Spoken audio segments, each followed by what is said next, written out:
दोस्तों नमस्कार। मैं राजेंद्र प्रजापति आप सभी का सामान्य अध्ययन के इस महासागर में हार्दिक स्वागत करता हूं।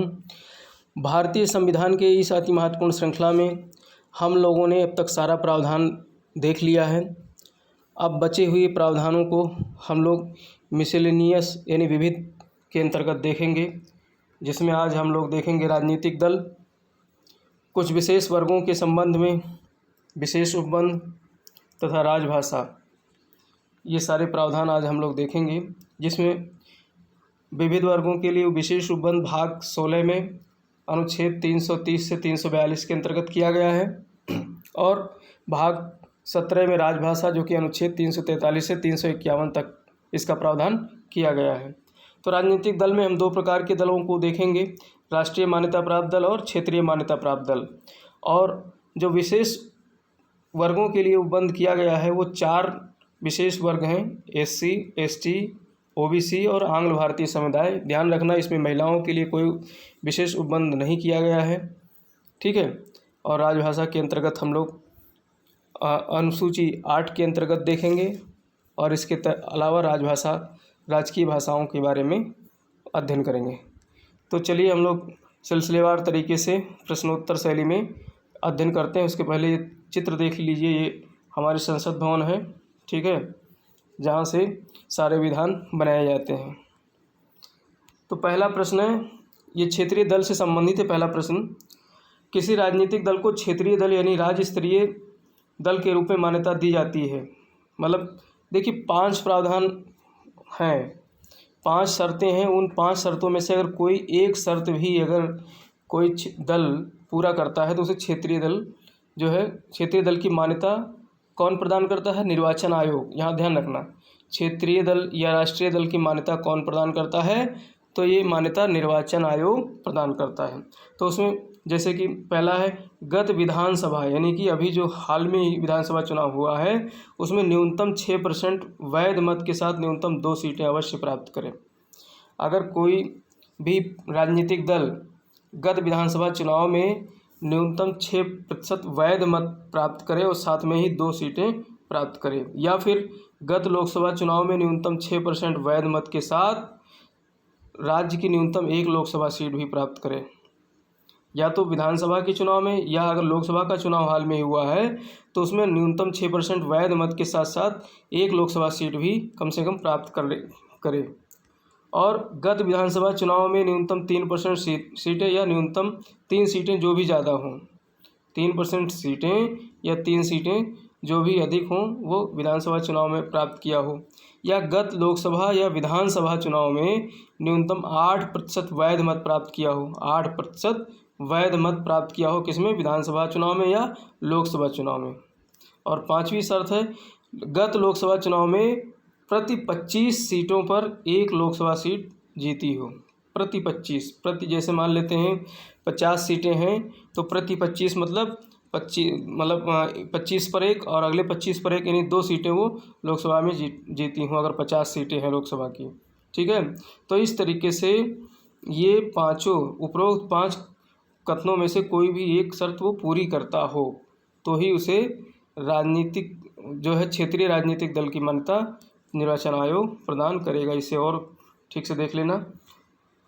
और दूसरा है राष्ट्रीय दल से संबंधित। तो किसी दल को राष्ट्रीय दल के रूप में स्वीकृति तब मिलती है जब वो गत लोकसभा अथवा विधानसभा चुनाव में कम से कम 4 राज्यों में डाले गए वैध मतों का 6% के साथ कम से कम 4 लोकसभा सीटें अवश्य प्राप्त करे, ठीक है। इसमें सिर्फ 3 ही शर्त हैं।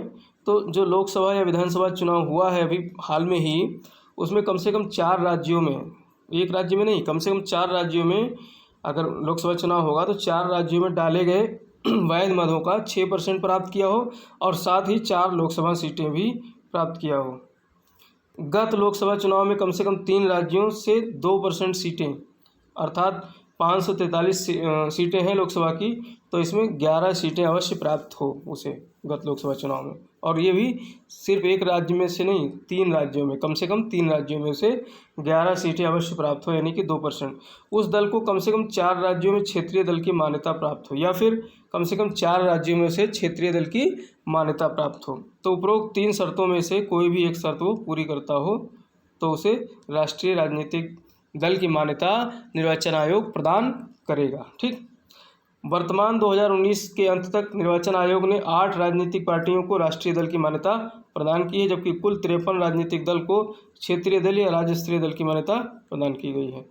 हाल ही में जून 2019 में निर्वाचन आयोग ने किस राजनीतिक दल को राष्ट्रीय दल की मान्यता प्रदान की है? अभी तक सिर्फ जो है 7 ही थे, लेकिन नेशनल पीपुल्स पार्टी को भी जो है राष्ट्रीय दल का दर्जा प्रदान किया गया है, नेशनल पीपुल्स पार्टी। तो अब 8 पार्टियां, 8 दल हो गए हैं। देख लेते हैं कौन कौन से हैं। निर्वाचन आयोग ने जून 2019 में पीए संगमा द्वारा स्थापित, 2013 में पीए संगमा ने इस पार्टी की स्थापना की थी, नेशनल पीपुल्स पार्टी की, जो मेघालय राज्य की पार्टी है, जो को 8वीं राष्ट्रीय पार्टी के रूप में मान्यता प्रदान की है। इसके वर्तमान अध्यक्ष हैं कॉनराड संगमा। ठीक है, और 7 अन्य जो दल हैं, पार्टी हैं, वो ये हैं। बीजेपी 1980 में स्थापित है, जेपी नड्डा इस समय इसके वर्तमान अध्यक्ष हैं। और इंडियन नेशनल कांग्रेस 1885 में स्थापित, सोनिया गांधी इसके अध्यक्ष हैं। बीएसपी 1984 में स्थापित, मायावती इसके अध्यक्ष हैं। भारतीय कम्युनिस्ट पार्टी जो 1924 की है, डी राजा इसके अध्यक्ष हैं। मार्क्सवादी कम्युनिस्ट पार्टी 1964 में स्थापित, सीताराम येचुरी अध्यक्ष हैं। और राष्ट्रवादी कांग्रेस पार्टी 1999 में शरद पवार इसके अध्यक्ष हैं। और टीएमसी 1998 में ममता बनर्जी इसकी अध्यक्ष हैं। ठीक है, राजनीतिक दलों को संवैधानिक मान्यता किस संविधान संशोधन द्वारा मिली है? तो 52वें संविधान संशोधन 1985 द्वारा राजनीतिक दलों को संवैधानिक मान्यता प्रदान की गई है। और ये 52वां संविधान संशोधन दल बदल से संबंधित भी है, इसे देखते हैं हम लोग। 52वें संविधान संशोधन अधिनियम 1985 द्वारा 10वीं अनुसूची के तहत दल बदल के आधार पर निर्भरता का उपबंध किया गया है तथा राजनीतिक दलों को संवैधानिक मान्यता भी प्रदान की गई है। इसके अलावा 53वें संशोधन 1985 द्वारा मिजोरम को 23वां राज्य का दर्जा दिया गया है।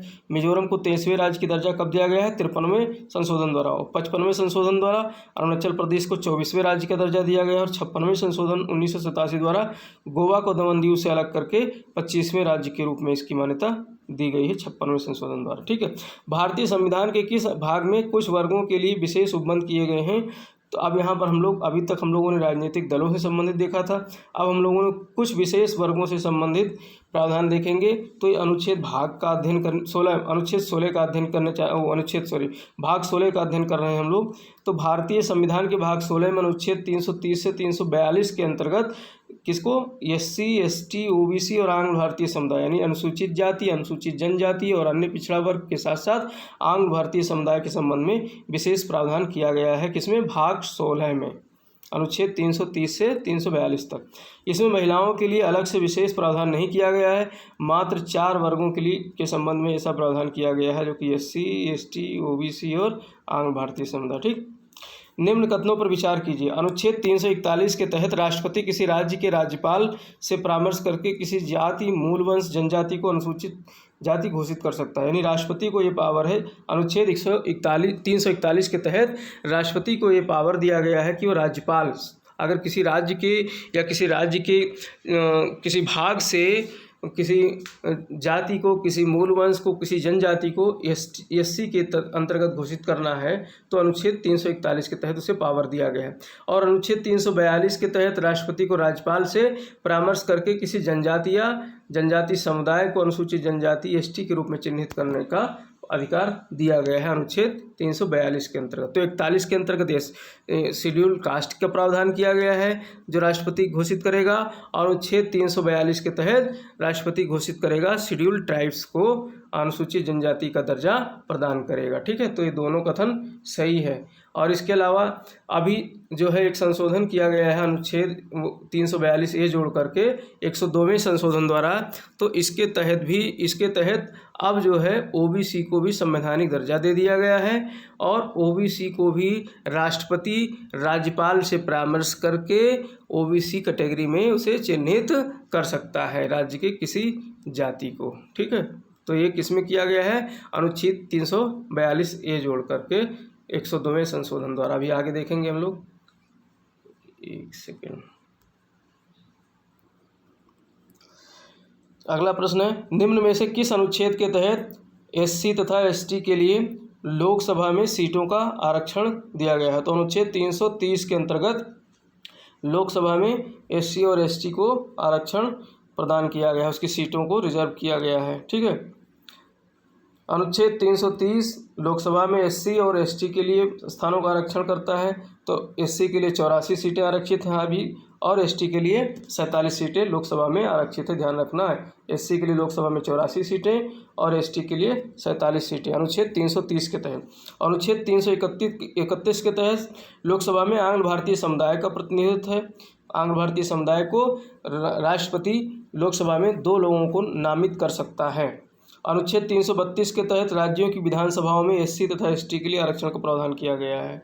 ठीक है, लेकिन 331 वाला प्रावधान अभी खत्म भी किए जाने का विचार किया जा रहा है 104वें संशोधन द्वारा, अभी आगे देखेंगे हम लोग। और अनुच्छेद 333 के अंतर्गत राज्यों की विधानसभाओं में आंग्ल भारतीय समुदाय, केवल एक व्यक्ति को जो है आंग्ल भारतीय समुदाय का अगर प्रतिनिधित्व नहीं है तो राज्यपाल जो है उसे मनोनीत कर सकता है। किसके तहत? अनुच्छेद 333 के तहत। और एससी एसटी के लिए विधानसभाओं में प्रावधान 332 के तहत किया गया है। किस संविधान संशोधन अधिनियम द्वारा अनुसूचित जनजाति के लिए नए राष्ट्रीय अनुसूचित जनजाति आयोग का गठन किया गया है? देखिए, पहले एक ही कंबाइंड था, अनुसूचित जनजाति और अनुसूचित जाति जो है एक ही आयोग थे, लेकिन 89वें संविधान संशोधन द्वारा 2003 में अनुच्छेद 338A जोड़ करके राष्ट्रीय अनुसूचित जनजाति आयोग का गठन किया गया, जबकि अनुच्छेद 338 को राष्ट्रीय अनुसूचित जाति आयोग के रूप में बदल दिया गया। पहले अनुच्छेद 338 के तहत ये दोनों मिक्स थे, राष्ट्रीय अनुसूचित जाति तथा अनुसूचित जनजाति आयोग था पहले, लेकिन 89वें संविधान संशोधन अधिनियम द्वारा अनुच्छेद 338A जोड़ करके अब इसे अनुसूचित जनजाति को राष्ट्रीय अनुसूचित जनजाति आयोग के रूप में अलग से दर्जा प्रदान किया गया है। और ये 5 सदस्यीय आयोग होंगे दोनों, बल्कि आगे हम ओबीसी का अध्ययन करेंगे, वो भी 5 सदस्य होंगे, जिसमें एक अध्यक्ष होगा, एक उपाध्यक्ष होगा और 2 सदस्य होंगे। तो इनकी नियुक्ति कौन करेगा? राष्ट्रपति करेगा। ठीक। हाल ही में किस संविधान संशोधन अधिनियम द्वारा लोकसभा तथा राज्यों की विधानसभाओं में एससी एसटी तथा आंग्ल भारतीय समुदाय के लिए सीटों के आरक्षण संबंधी प्रावधान को अगले 10 वर्षों के लिए बढ़ा दिया गया है? तो ये बढ़ा दिया गया है 104वें संविधान संशोधन अधिनियम द्वारा। ठीक है, इसे अगले 10 साल के लिए 2030 तक के लिए बढ़ा दिया गया है। क्या है देखते हैं। 104वां संविधान संशोधन जो कि 2019 में, यही लेटेस्ट संविधान संशोधन है। अब तक कितने संविधान संशोधन हो चुके हैं? तो 104 संविधान संशोधन हो चुके हैं, जो किसके लिए है? आगामी 10 वर्षों के लिए, यानी वर्ष 2030 तक एससी और एसटी के लिए लोकसभा तथा विधानसभाओं में सीटों के आरक्षण के प्रावधान को बढ़ा दिया गया है 10 वर्षों के लिए। ठीक है, जबकि आंग्ल भारतीय समुदाय की सीटों को खत्म करने का विचार किया गया है इसमें। नोट 26 जनवरी 1950 को जब संविधान लागू हुआ था, तब सीटों का आरक्षण अगले 10 वर्षों के लिए अर्थात 26 जनवरी 1960 तक के लिए किया गया था, परंतु 8वें संविधान संशोधन 1960 द्वारा इसे बढ़ाकर 1970 तक कर दिया गया। फिर ये हमेशा बढ़ाते ही चले जा रहे हैं। ठीक है, तो ये प्रत्येक 10 वर्ष बाद बढ़ता चला गया है। अब ये 80 वर्षों के लिए कर दिया गया है। और इसके अलावा 103वां संविधान संशोधन किससे संबंधित है? जो 2019 का है, ईडब्ल्यूएस के लिए 10% आरक्षण का प्रावधान किया गया है, यानी कि जो आर्थिक रूप से कमज़ोर सवर्ण हैं उनको 10% का आरक्षण का प्रावधान किया गया है। किसके तहत? 103वां संविधान संशोधन अधिनियम 2019 में। और 102वां संविधान संशोधन 2018 में जो आया था, ये ओबीसी आयोग के गठन से संबंधित है। ठीक है, ओबीसी आयोग को संवैधानिक दर्जा प्रदान कर दिया गया है। और 101वां संविधान संशोधन जो कि 2016 में आया था, ये जीएसटी से संबंधित है। ठीक, तो ये ध्यान रखना। अब कथन कारण में प्रश्न, कथन है संविधान के तहत पिछड़ा वर्ग शब्द परिभाषित किया गया है। तो ये कहता है संविधान में पिछड़े वर्ग शब्द को परिभाषित किया गया है, ये कथन है। और कारण क्या? अनुच्छेद 340 के तहत राष्ट्रपति को पिछड़े वर्गों के सुधार हेतु पिछड़ा वर्ग आयोग की नियुक्ति करने की शक्ति दी गई है। तो यहाँ पर लोग कन्फ्यूज हो सकते हैं कि पिछड़ा वर्ग शब्द को संविधान में परिभाषित किया गया होगा, तभी अनुच्छेद 340 में इसका प्रावधान है। तो ऐसा नहीं है। पिछड़ा वर्ग जो है ये शब्द संविधान में परिभाषित नहीं है, इसलिए ये गलत है और आर सही है। ठीक, तो इसको देख लेते हैं। संविधान में पिछड़ा वर्ग शब्द को परिभाषित नहीं किया गया है, परंतु सामाजिक व शैक्षणिक दृष्टि से पिछड़े लोगों के सुधार हेतु अनुच्छेद 340 के तहत राष्ट्रपति द्वारा एक पिछड़ा वर्ग आयोग के गठन का प्रावधान किया गया है। 102वें संविधान संशोधन द्वारा कौन से अनुच्छेद को अंतः स्थापित करके राष्ट्रीय पिछड़ा वर्ग आयोग बनाया गया, तो ये बनाया गया है अनुच्छेद 338B जोड़ करके, अनुच्छेद 338B। अनुच्छेद 338A हमने पढ़ा था, वो किसके लिए था? राष्ट्रीय अनुसूचित जनजाति आयोग के लिए था। ठीक, 102वें संविधान संशोधन अधिनियम 2018 द्वारा अनुच्छेद 338B के तहत अब अनुसूचित जाति आयोग यानी 338 तथा अनुसूचित जनजाति आयोग यानी ST की भांति यानी 338A की भांति राष्ट्रीय पिछड़ा वर्ग आयोग को भी संवैधानिक दर्जा प्रदान किया गया है। 1993 में ये आयोग गठित हुआ था। ठीक है, और ये 5 सदस्यीय आयोग होगा जिसकी नियुक्ति राष्ट्रपति करेगा। इसमें कम से कम एक महिला सदस्य भी होना जरूरी है इस आयोग में। राजभाषा का प्रावधान संविधान के किस भाग में किया गया है? तो ये भाग 17 में किया गया है। अब हम लोग राजभाषा देखेंगे, तो राजभाषा का प्रावधान किस में किया गया है? भाग 17 में। हम लोग देखिए सिलसिलेवार भाग को कर रहे हैं।